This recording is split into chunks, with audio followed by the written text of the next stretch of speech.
Weller has inspired generation upon generation of young British songwriters who are unafraid to show that they're British. He's got a huge fan base. Some of them have been there since the very beginning, some have come in like since the 90s time with the Britpop stuff, but they love him. All the kids love the Jam. You go to any comprehensive school in Britain and people will be singing Jam songs. Weller played the guitar, but he was absorbing to watch. He's kind of fearlessly creative and experimental. He's a performer who's still absolutely hitting his stride and, you know, shows no sign of slowing down.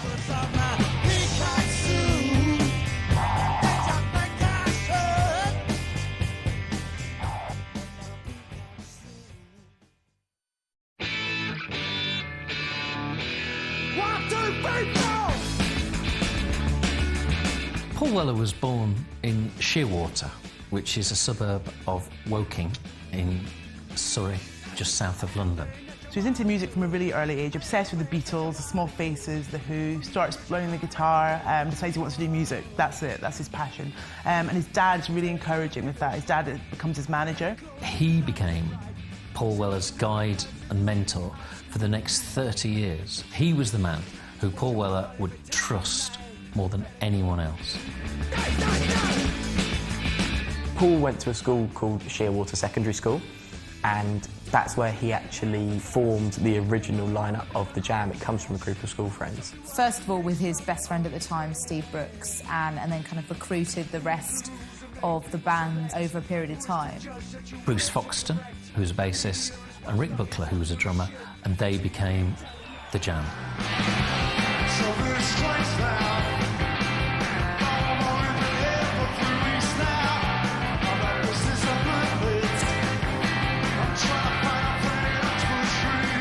The Jam were a punk band by default.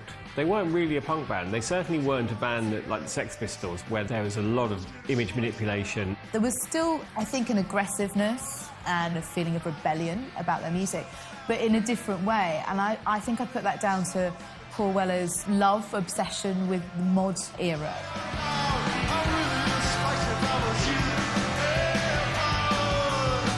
He bought a scooter and was really into the clothes and everything. So I think he was bringing that kind of element of mod music and soul, reggae and ska. They loved the Kinks, they loved the Small Faces, they loved the Who, they loved the Beatles. They did loads of Beatles covers in the very early days. Paul Weller was never apologetic about his love and admiration for the classic, very British pop songwriting in the 60s.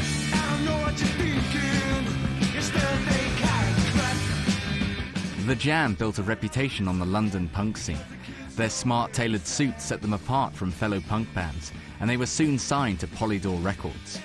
In May 1977, the Jam released their debut album, In the City.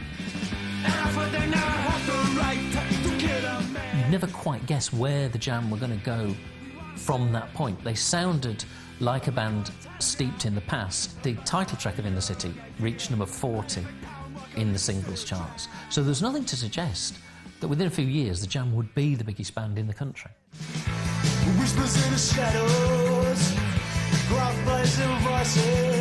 The release of the Jam's third studio album in 1978 earned the band their biggest success. All mod cons featured the top 20 hit, Down in the Tube Station at Midnight. I'm on that way home to my wife. She'll be lining up a cutlery and now she's expecting me. Polishing her glasses and pulling out the cork. I'm down in a two-station at midnight. All mod cons, I love that record, and I think Paul's songwriting for me is so strong because at that point he's kind of exposing the dark underbelly of kind of British culture, but he's also paying homage to it with the music, so you can hear the Beatles in there and you can hear the Small Faces, so he's kind of celebrating it. This album was the one which took the Jam to a new level. By the time their fourth album, Setting Suns, came, then they were playing much larger venues.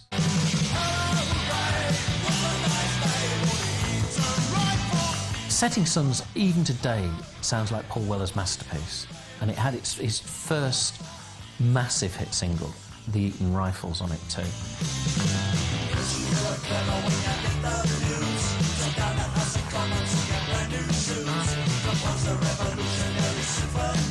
The Eton Rifles became the first UK top 10 for The Jam. But it would be the 1980 release of their fifth album, Sound Effects, that would earn much critical acclaim.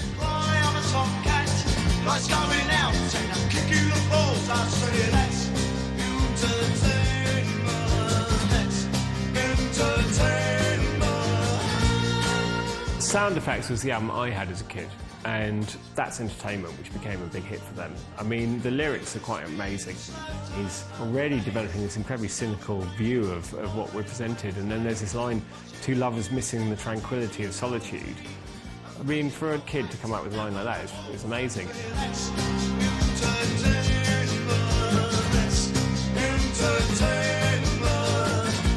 Personally, I think maybe Sound Effects is the album that I would listen to the most. It's the one that's the most obviously influenced by the Beatles. So you've got Start, which has got that riff ripped off from Taxman on it.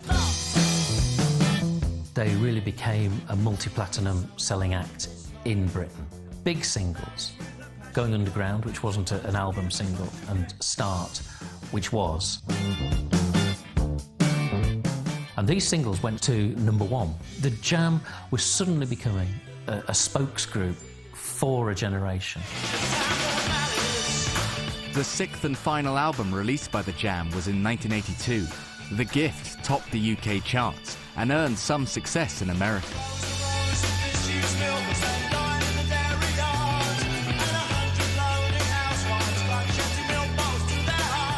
My favourite Jam album is The Gift. The reason being, it has a town called Malice on it, which is one of my favourite songs, not just by The Jam, but by anyone ever.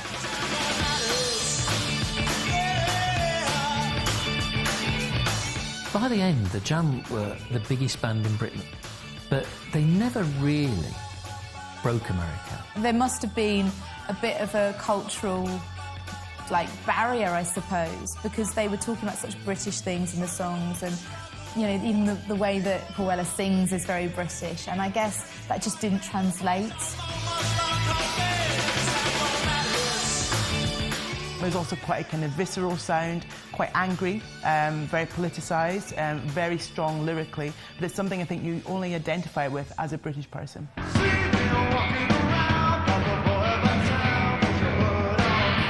The Jam went on what would turn out to be a very successful concert tour of the UK. Bizarrely enough, at the beginning, Paul Weller announced that the group were going to split. Now, apparently, this was actually news to even some of the members, which must have meant some quite interesting conversations backstage. They were at the peak of their popularity. They just had the Gift album, which had sold millions. It had put the Jam finally in the arena status, and their last dates were arena dates.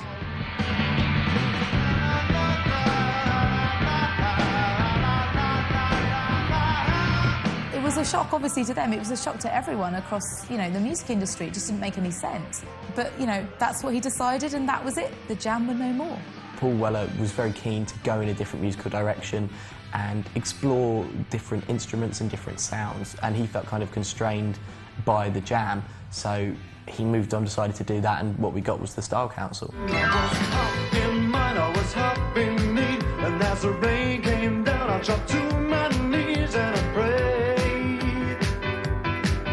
And the Style Council, to some extent, was a reaction against the Jam. They took all the rock out of the Jam, and they looked at other musics, such as soul, a bit of jazz, a bit of funk, and you could see Weller enjoying himself. He was basking. Knocked on your back and your life's a rock, and when you're down on the bottom, there's nothing else but to shout to the top. Well, we're gonna shout to the top. Quite a departure, more soulful, it's more epic and kind of anthemic. There's a lot of production in there. It's like the exact polar opposite. To work out whether the Style Council was a reaction to the Jam or not, is have a look at the video to Long Hot Summer with Paul Weller and Steve Talbot, you know, sort of reenacting Brideshead Revisited in a kind of rather homoerotic way.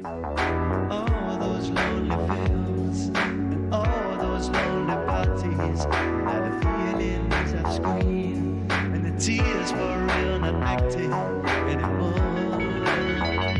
He's got his top off and he's kind of horsing around with, you know, this guy on a boat. It's a little bit strange. It's not something you would sort of associate with Paul Weller, but I think it shows his more playful side.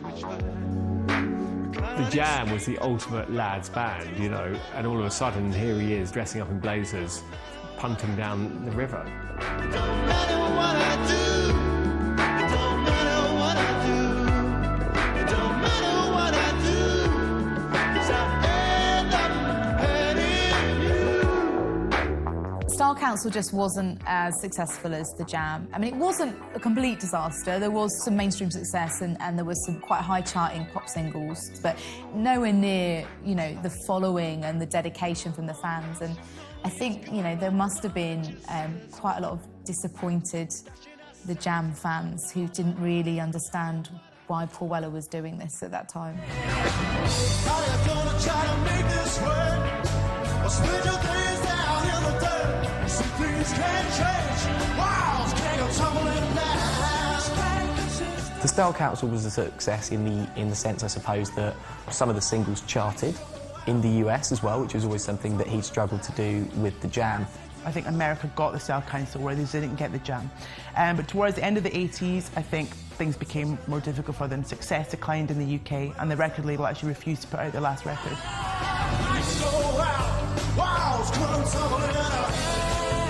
There wasn't a formal split announcement, and it was hushed up that this album had been rejected at the time. But I think he saw no way to continue, because I think the fun and the impetus and the mischief had gone out of the Style Council by then.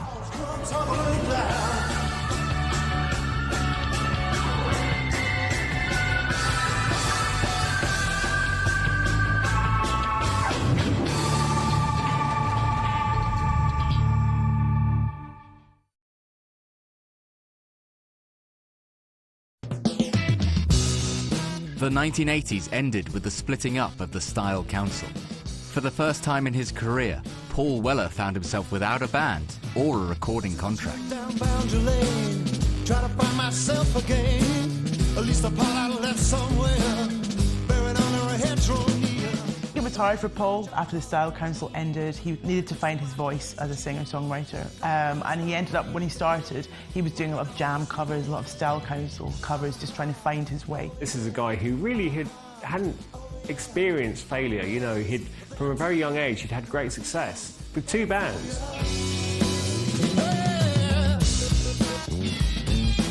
Now, I remember a friend of mine telling me that he went to see him in Dingwalls, which is a really small venue, and he was Paul Weller. This is a person that everyone knew, and it was half full. And it was just, he had to reinvent himself and really start from scratch, I think.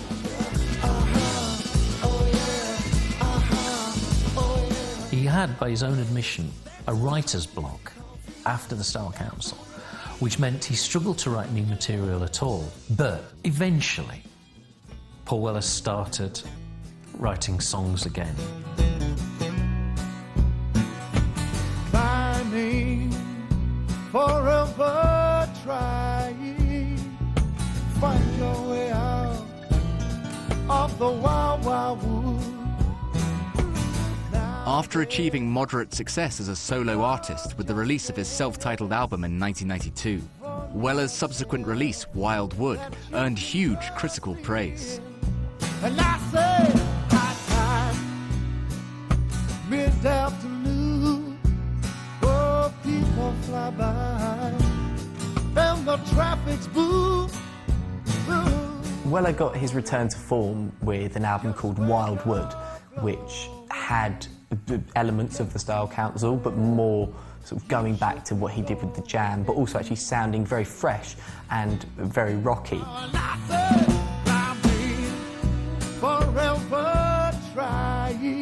There's the moment where suddenly he did find his way again and found it bang on at the right time, the right songs, and it was just such a brilliant comeback from him.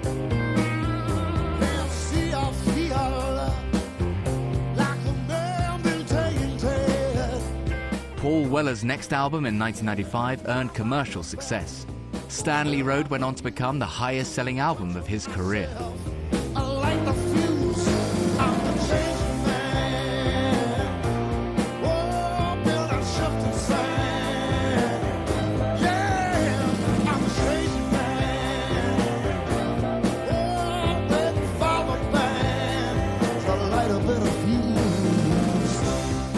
such as The Changing Man, they're a more gentle Weller, but he started building a new audience.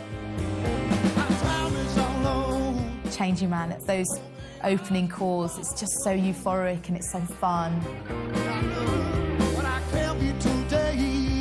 I think it was the most honest song he wrote. It was really just autobiographical. It was about what he was trying to deal with age, I suppose, and deal with fame and deal with everything else that you know that happens as you pass through the years.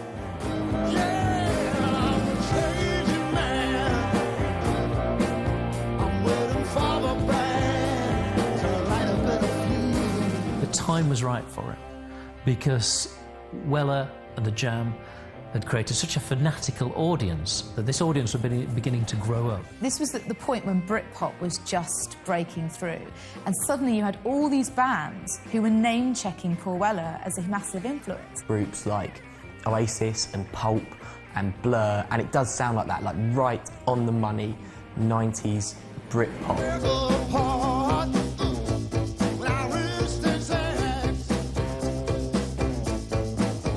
Paul was kind of the godfather of Britpop in a sense, and at that point that was all happening, so it was like he came back and reaped the rewards of the fact that guitar music was very popular, but he'd actually made that happen, so it was kind of a nice kind of thing, and his records are really strong.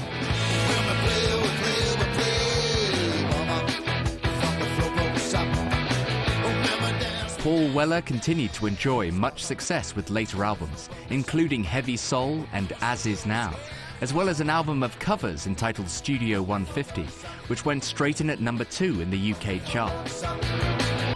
By the time Weller had released 22 Dream in 2008, he had already been honoured at the Brits with a Lifetime Achievement Award. From the piper, fresh from the sea, the cracks in the pavement, the city seas. Later albums, such as 22 Dreams and Wake Up the Nation, obviously have gone down really well, but specifically with critics and I think purists as well, people who are real Paul Weller fans. Wake up the nation, don't get on drag. Shake up the station, light up the hand. Wake Up the Nation was Weller speaking to the nation once again. He was an adult artist who was making adult music. What Paul Weller's done is he's really paid back his fans, in a way, for sticking with him and coming back to him because, you know, he's consistently bringing out really great records. He was going through a brilliant phase, the best phase he's been through since the Jam. Gotta clear the decks, the center's beat, the patterns dance, the world's a bleed. Paul Weller's latest album is Saturn's Pattern. Now, this is another one that critics especially have really, really warmed to and is widely considered a proper return to form for Paul Weller and what he does. Paul Weller's 12th album, Saturn's Pattern, is one of the best I think he's ever released. It's sold really well and the songs are really good, they're really strong. In particular, the title track and also... Paul Weller concerts now are much like a communal celebration. They're a bit of a love-in, and he's become so relaxed that he does play Jam songs.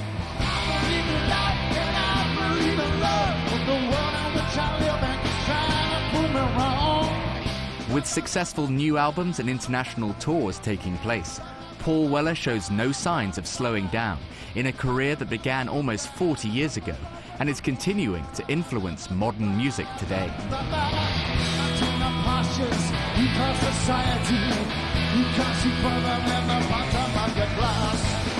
Paul Weller for me is constantly reinventing himself and fearlessly experimental and bold and creative.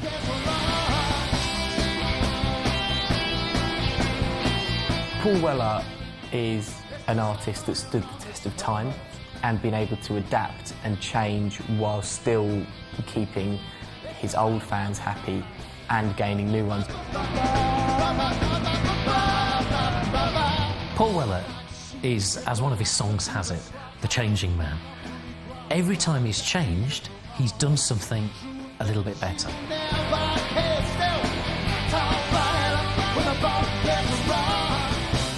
He's the Modfather. He's been given this title. Who gets to be called that? That just shows, like, you know, what an important part of British musical history he is.